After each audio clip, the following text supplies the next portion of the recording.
तो hello students, welcome back to another video. And ये video आपका लास्ट मोमेंट टिप्स होने वाला है किस लिए, M3 के लिए। एंड मैंने M3 के टॉप 20 इंपॉर्टेंट क्वेश्चन दे डाल दिए थे। आई होप आपने देख लिए होंगे, अगर नहीं देखे हैं तो प्लीज़ जाकर देख लो। एंड इसमें हम आपका जो पेपर का चीज़ है उसको भी डिस्कस करने वाले हैं एंड सारी चीज़ें डिस्कस करने वाले हैं इसमें। एंड मैं कुछ टिप्स एंड ट्रिक्स बताना चाहता हूँ। सबसे पहले हम डिस्कस करते हैं कि आपको क्या चीज़ों का ध्यान रखना है एंड क्या चीज़ का ध्यान नहीं रखना है एंड क्या चीज़ गलती नहीं करनी। तो सबसे पहली चीज़ क्या है कि भाई एग्ज़ाम, देखो एग्ज़ाम पहली बात तो अच्छा आएगा और अच्छे से देना प्लीज़, ठीक है? क्योंकि देखो मैथ का, देखो M3 है एंड M3 में सबसे पहले मैं बता दूँ, M3 में कैलकुलेशन वाला पार्ट बहुत ज़्यादा है, ठीक है? तो आपको कैलकुलेशन बहुत करना पड़ेगा, इसलिए बिल्कुल एकदम कूल एंड काम एंड कंपोज़ होके पेपर लिखना।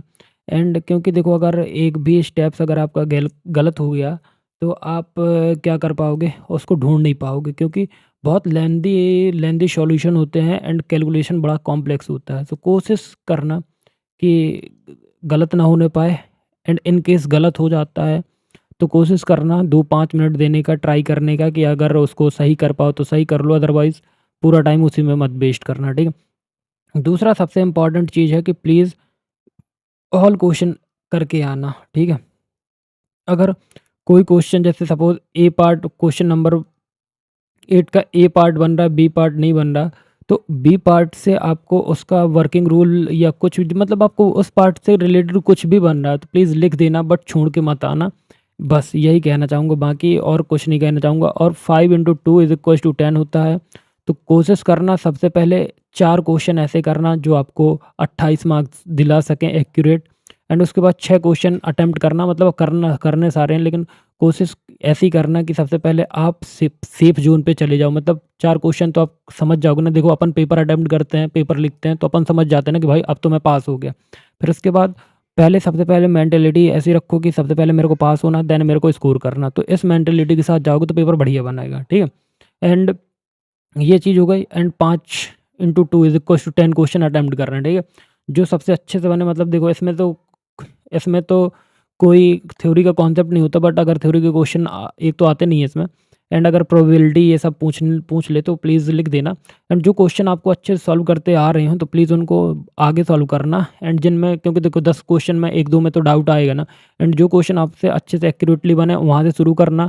सीक्वेंस कोई मैटर नहीं करता, आप क्वेश्चन नंबर 8 का ए आगे करोगे एंड क्वेश्चन नंबर 8 का बी आप लास्ट में करोगे तो कोई भी कौन सीक्वेंस का कोई भी लफड़ा नहीं पड़ेगा। तो इसलिए कोशिश करना कि सारे क्वेश्चन अटेम्प्ट करो एंड जो क्वेश्चन अच्छे से बने उनको अच्छे अच्छे से करो आगे। फिर ऐसे आगे तक करते जाओ। फिर दूसरा, इसमें हैंड राइटिंग का ध्यान देना, ठीक है?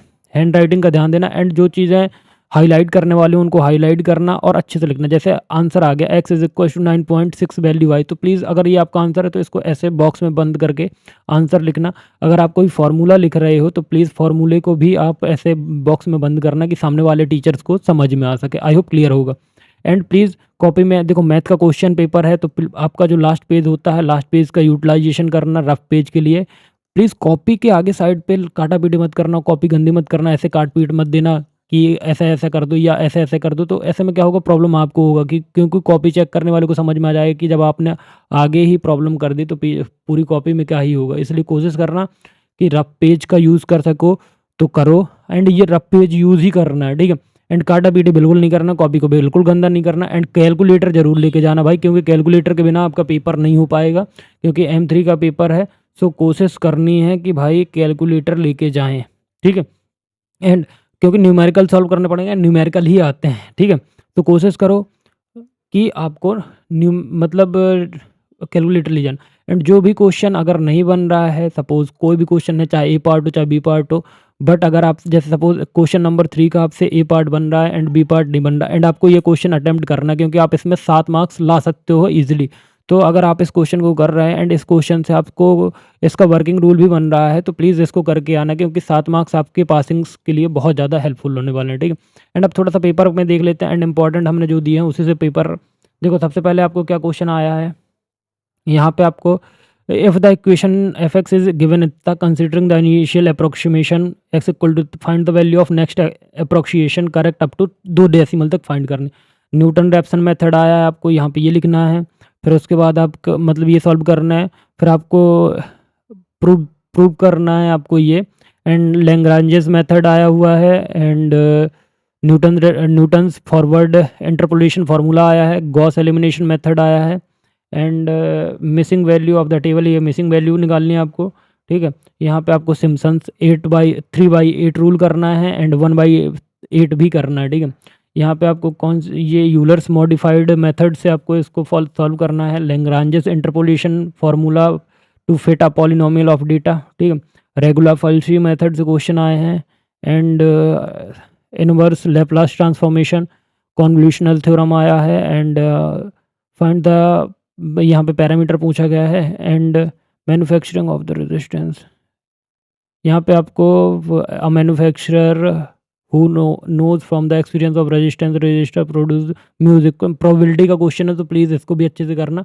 स्टैंडर्ड डेविएशन ये सब दिया गया है, तो बाकी पेपर इजी आता है। एंड देखो सारे न्यूमेरिकल के क्वेश्चन है, तो प्लीज़ कोशिश करना जो आपसे अच्छे से बन रहे हैं, तो प्लीज़ उनको आगे करना एंड अच्छे से लिखना, कोई कार्ड रिपीट नहीं करना। बाकी जो समझ में चीज़ें नहीं आए उनको पहले रफ पेज में कोशिश करना कि उसको सॉल्व कर लो, एंड फिर उसके बाद आगे कोशिश करना, ठीक है।